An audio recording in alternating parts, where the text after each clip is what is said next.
हैं कि 1857 से मुल्क की आजादी या इसका परचम उठाया गया। हकीकत यह है जिन तारीखों में है, अफसोस है कि मैं अपने ऊपर अफसोस करता हूँ कि हमने अपनी तारीख को सही वाज़ेह नहीं किया। हमें तस्बीह के फायदे बताए, फजाइल बताए, वो ठीक है अपनी जगह पर, लेकिन वो जब भी ठीक होंगे जब हम कायम और मुकाम रहेंगे, मौजूद रहेंगे।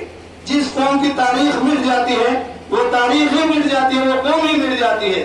तारीखों से कौमें जिंदा रहती हैं। उसके मुताबिक अपना जहन सोच 1601 में अंग्रेज यहाँ आया, मोटी मोटी सी बातें, और 1701 तक पूरा कब्जा जमाया।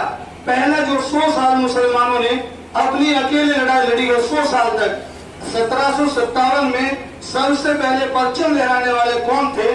शाह वलीउल्लाह के बेटे शाह अब्दुल अजीज मुहद्दिस देलवी। और उस वक्त यहाँ हमारे मुल्क में यहाँ तशरीफ लेकर यहाँ मौलाना यहाँ, तो उस वक्त में हमारे मुल्क की हालत ये थी कि जिस वक्त अंग्रेज आए 1000 मदारिस थे,